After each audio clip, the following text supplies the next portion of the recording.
Material room തുറക്കൽ വിവാദങ്ങൾക്ക് പിന്നാലെ ഫാത്തിമ തേലിക്കെതിരെ വിമർശനവുമായി കോഴിക്കോട് DCC പ്രസിഡന്റ് പ്രവീൺ കുമാർ. ഫാത്തിമ തേലിക്ക് പരിചയക്കുറവെന്ന വിമർശനം ലീഗ് പരിശോധിക്കട്ടെയെന്നും പ്രതികരണം.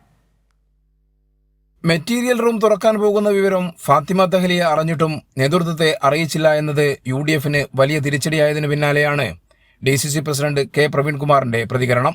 ഫാത്തിമ തഹ്ലിയയ്ക്ക് അറിയിപ്പ് ലഭിച്ചിട്ടും നേതൃത്വത്തെ അറിയിക്കാതിരുന്നത് പരിചയക്കുറവ് കൊണ്ടെന്ന വിമർശനമാണ് പ്രവീൺകുമാർ ഉയർത്തുന്നത്.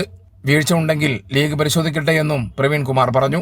ഫാത്തിമ തഹ്ലി എന്നുള്ള പുതുമുഖ സ്ഥാനാർത്ഥിയുടെ വീഴ്ചയെക്കുറിച്ചാവരുത്. സ്ഥാനാർത്ഥിയുടെ പുതുമുഖമാണ്, അവർക്ക് പരിചയക്കുറവുണ്ട്, അവർക്ക് നമ്മളെക്കുറിച്ച് അറിയില്ല, അത് പാർട്ടി ചോദിച്ചോട്ടെ. അതേസമയം സ്ട്രോങ് റൂം തുറന്നു എന്നത് മെറ്റീരിയൽ റൂം ആക്കി ഇന്ന് DCC പ്രസിഡന്റ് തിരുത്തുകയും ചെയ്തു. ഫാത്തിമ തഹ്ലിയ എന്തുകൊണ്ട് നേതൃത്വത്തെ അറിയിച്ചില്ല എന്ന ചോദ്യത്തിനും പ്രവീൺകുമാറിന് വ്യക്തമായ മറുപടി നൽകാനായില്ല. രഹസ്യമായി സ്ട്രോങ് റൂം തുറന്നു എന്നത് സ്ഥാപിക്കാൻ കഴിയാതെ ഉദ്യോഗസ്ഥർക്കെതിരെ നിയമ നടപടി സ്വീകരിക്കും എന്ന് പറഞ്ഞാണ് DCC പ്രസിഡന്റ് വാർത്താസമ്മേളനം അവസാനിപ്പിച്ചത്. ഫാത്തിമ തഹ്ലിയയുടെ ഭർത്താവ് കൂടിയായ ഷഹസാദിന്റെ സാന്നിധ്യത്തിലായിരുന്നു കഴിഞ്ഞ ദിവസം മെറ്റീരിയൽ റൂം തുറന്നത്. കൈരളി ന്യൂസ്, കോഴിക്കോട്.